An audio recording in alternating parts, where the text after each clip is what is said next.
దేవుడికి ప్రార్థన చేస్తున్నాం, దేవుడిని పెట్టి ఏవేవో కార్యక్రమాలు చేస్తున్నాం. కానీ నిజంగా ప్రేమిస్తే ఈ కార్యక్రమాలు చేయొద్దని చెప్పటం లేదు. కానీ ఆయన అసలు ప్రధానంగా చేయవలసింది ఏంటంటే చెడుతనమును అసహ్యించుకునే ప్రపంచాన్ని చూడాలనుకున్నాడు. చెడుతనాన్ని అసహ్యించుకోవాలనుకున్నాడు. కానీ ఈరోజు చెడుని ప్రేమించే వాళ్ళే కానీ మంచిని ద్వేషించే వాళ్ళు ఈ ప్రపంచంలో మనకు కనపడుతున్నారు. కానీ అసలు చెడు కార్యక్రమాలకి దూరంగా పారిపోయాడు ఎవరు మీరు చెప్పండి. ఒకనాడు యోసేపు గారు దేవుణ్ణి ప్రేమించాడు. దేవుడు అంటే చాలా ఇష్టం, పాపం అంటే కూడా చాలా అసహ్యం ఆయనకి.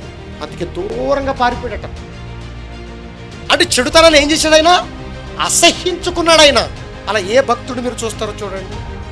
బిడ్డలను చూస్తారా? యేసు ప్రభువును చూస్తారా? అపోస్తులను చూస్తారా? ఒక ఎస్తేరమ్మను చూస్తారా? ఒక రూతమ్మను చూస్తారా? ఎవరు చూస్తారు మీరు చూడండి.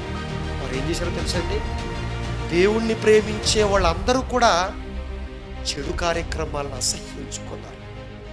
అదండి బ్రతుకంటే, అదండి భక్తి అంటే.